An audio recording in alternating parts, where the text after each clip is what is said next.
Lots of people think that diets are just about losing weight, but that's not necessarily the case. Sometimes, most of the time in fact, diet is all about keeping healthy.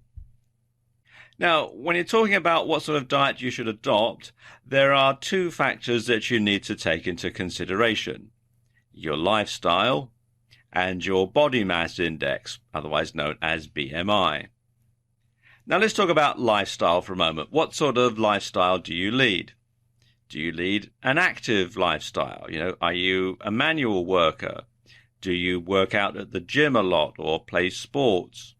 Do you walk long distances, or are you on your feet all day? Do you work in a retail store or something like that where you're standing up all day? Or do you lead a passive lifestyle? Do you have a sit-down job? Do you travel everywhere by car? Are you not particularly active at home? Is your hobby playing video games or something like that? Now, when we talk about your BMI, you can work it out very simply.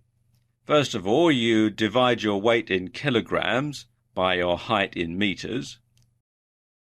You then divide that result by your height in meters again, and the result is your BMI, your body mass index. If your BMI is less than 18.5, that means that you're underweight for your height. Between 18.5 and 24.9 is a healthy weight. Between 25 and 29.9 is overweight. And if your BMI is over 30, then you're technically obese. If you're underweight or obese, then you really should see your doctor as soon as possible, because there may be some underlying health issue that's causing it. If you're overweight, then you should adopt a weight loss diet. Now, that falls outside of the remit of this video, but there's plenty of information online about losing weight. Note, though, that this just applies to regular adults, and these figures should not be applied to children or to pregnant women. Okay, what we're going to concentrate on in this video is people who have a healthy weight, whose body mass index is between 18.5 and 24.9. Now, if you lead an active lifestyle, then carbohydrates are the key to good health through clean eating.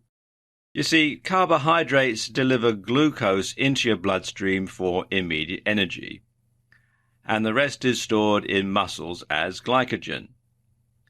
And the more glycogen your muscles store, the longer you'll be able to continue being active before you feel tired. Now, high-carb foods include whole grain bread, pasta, cereal, rice, fruit, legumes, and dairy products. Something else that you should do if you lead an active lifestyle is increase protein. Protein is used to repair muscle tissues and to support a healthy immune system. And good sources of protein include lean meat, poultry, fish, egg whites, legumes, tofu, milk, and whey protein. You should also drink plenty of fluids, preferably water. And you want to boost your calcium, vitamin B12 and iron intake. And the easiest way to do that is to take a multivitamin supplement every day. If you lead a passive lifestyle, then obviously you need to change things slightly. People who lead a passive lifestyle require fewer calories and protein each day, but you still need proper nutrition to prevent malnutrition and to avoid gaining excess body weight. So you should eat the same sorts of foods as an active person, but in smaller quantities. And you should reduce your calorific intake. Women who lead a passive lifestyle require fewer calories than men who lead a passive lifestyle. So women should aim to consume 1,800 calories per meal, and men should aim to consume 2,400 calories per meal, and that's according to the United States Department of Agriculture, or USDA. Now, a good way to determine exactly how many calories you're eating is to look on this site here, the caloriecounter.com. Now, this is primarily designed for people who want to lose weight, but it can be used for other purposes as well. And what you can do, scroll down here a bit, is you can either choose a food group from the drop-down menu here and then do a search by entering the food into this search box here and clicking search, or you can browse through the various categories here.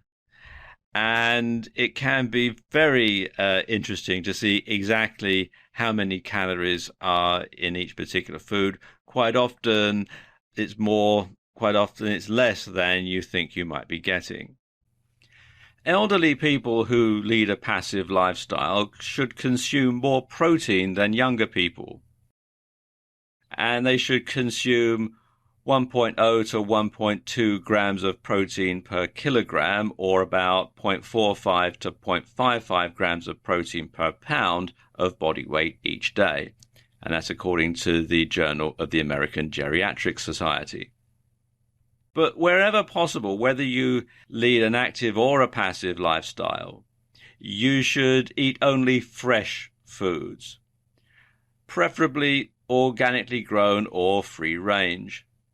And you should avoid processed foods because processed foods tend to be high in salt, sugar, and fats.